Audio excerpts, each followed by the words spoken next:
Hello and welcome to the Northern Iron podcast with your host Lily Busby. On this episode, I am joined by Andrew Larmour from Renters Voice. Renters Voice is a group of people who rent privately in Northern Ireland. They work to influence landlords, politicians and the government. But I'll let Andrew tell us more. Thank you very much, Lily, and thank you very much for giving up your time to speak to us. Renters Voice that you touched on there, it's a group of people.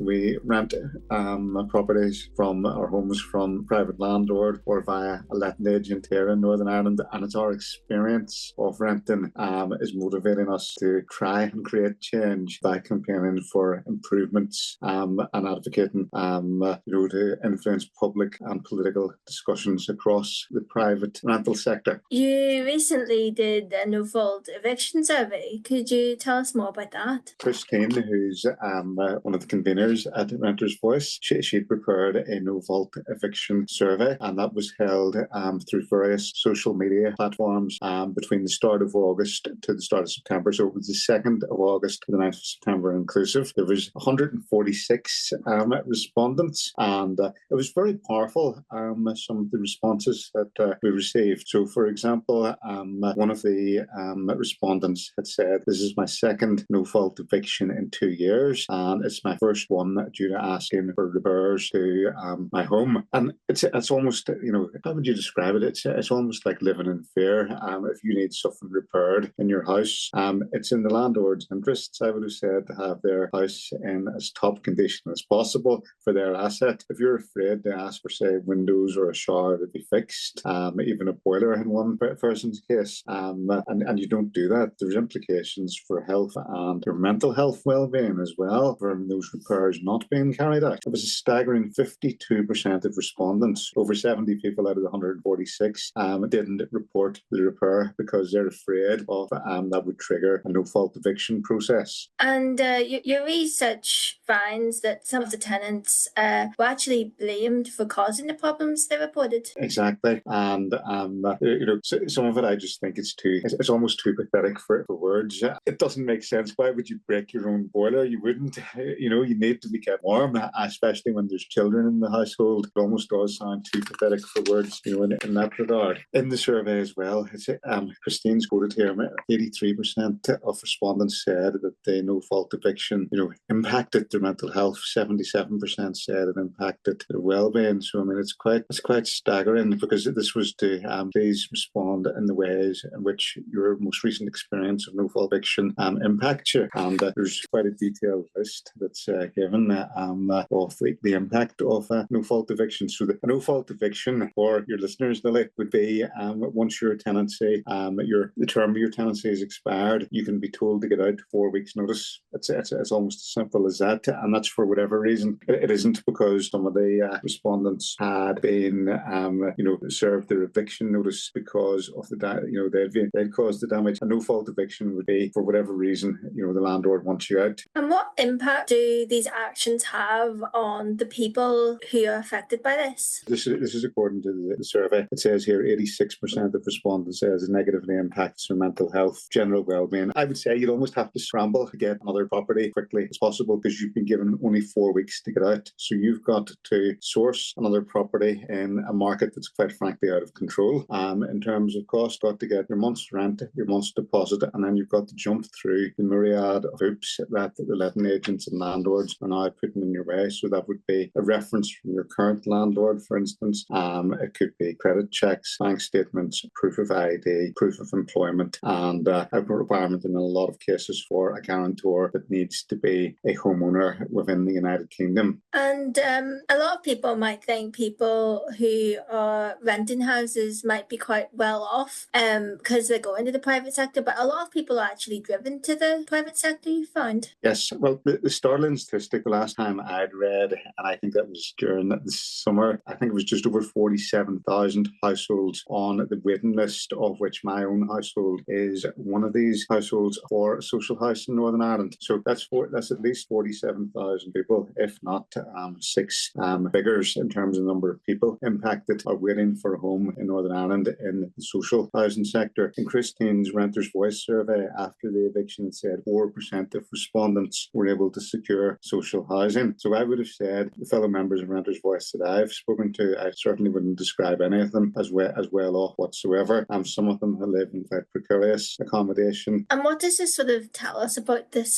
society? I would have said, Lily, and I've said this previously, and this is my opinion, that in terms of a society, I think our leaders have abrogated their responsibilities. And that, for example, half my adult life, and I'm in my mid-40s, half my adult life, there has been no government here. Like Stormont, the Assembly, have not been sitting for half my adult life. There's 47,000 households on the waiting list, and I think it was something like 400. It was announced in the press 400 social homes are going to be built in this current year, which doesn't even scratch the surface. I think I was trying to count earlier, but that's what 1% of what's required. It doesn't scratch the surface at all, and that means people have to go to the private sector in order to have a home to live in, and it's a case of supply and demand. And as a society, I don't think we're anywhere near. Like, of course, I'm biased, but I don't think we're anywhere near as bothered as we should be about that. You were meeting with politicians recently. They told Renters' Voice this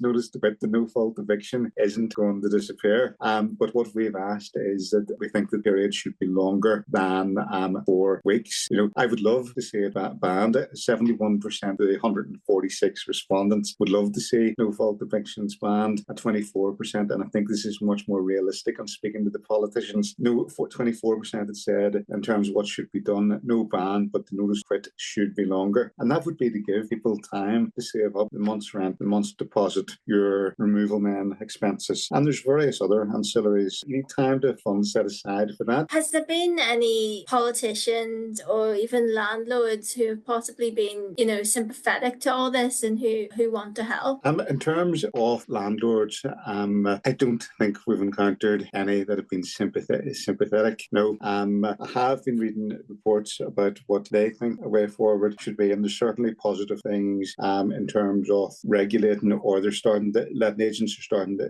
One of the things was to do with fees. Whenever you're going to letting agents were charging fees even to view properties. So I think that has been banned, and Renters' Voice has been part of that, which I think is very positive, and hopefully should be much more focus on continuous professional development, or CPD. I'm slowing down so I say that properly. Continuous professional development for the letting agents, or even the senior letting agents, so that you are dealing with qualified landlords. So I think in terms of being listened to, that's certainly out there, and the Department of Communities and the politicians have certainly listened to what we've had to say, and they were saying even that, I think one of the things they'd asked is who's going to police this in terms of say you report a repair and it's not repaired, who's going to oblige the landlord to make that repair, for instance. So they've certainly listened to what we've had to say. What I have gathered, though, is it's not going to be a quick or overnight fix or anything like it.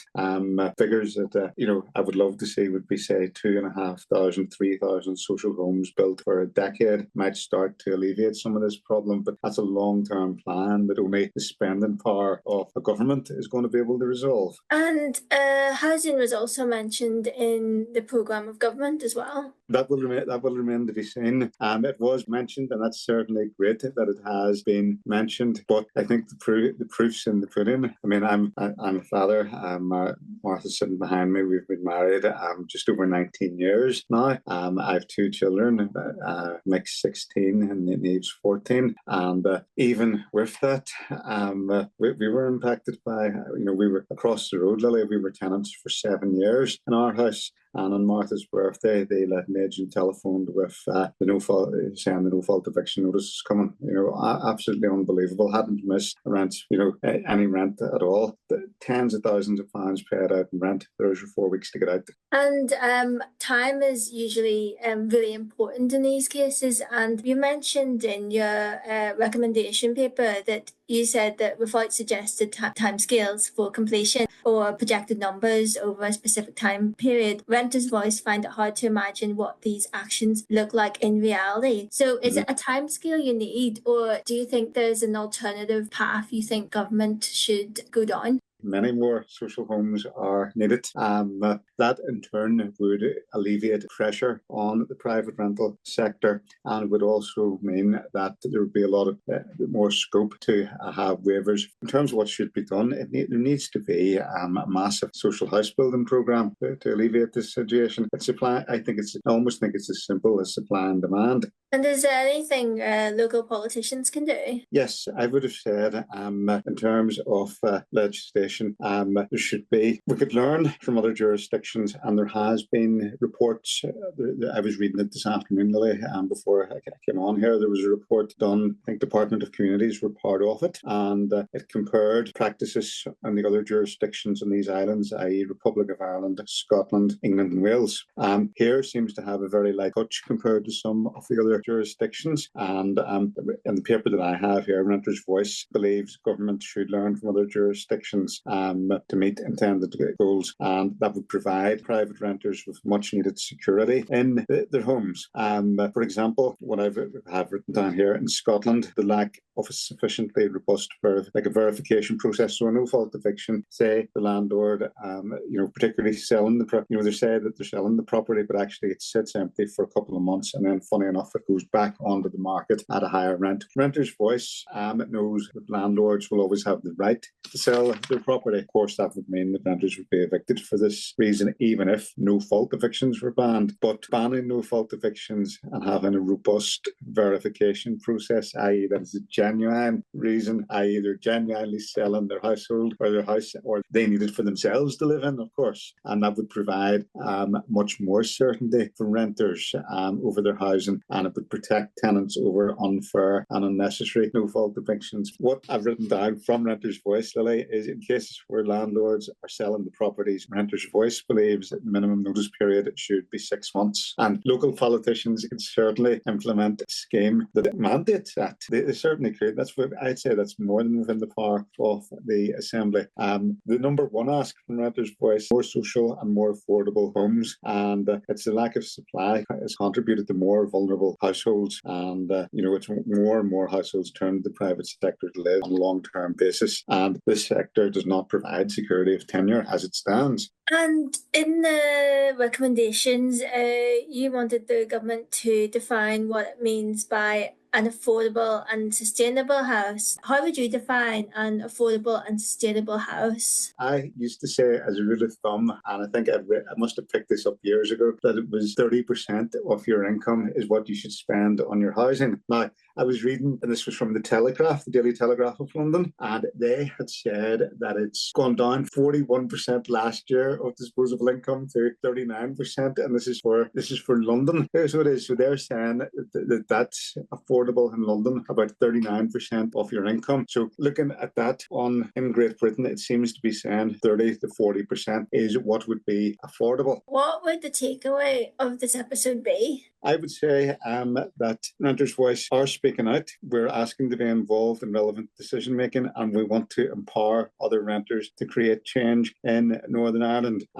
We do want to embed a culture of tenant participation amongst decision makers. So I do think we are being listened to. There's the example to do with fees. The letting fees has changed because of the advocacy. It's there in the report, and then I direct if any listeners want to go and read it, Lily. It's there, and that is one change that's been made. Hopefully some sort of change to this notice to quit period could be the next thing, and keeping on and on at them about building more social houses hopefully will create change in the medium to long term.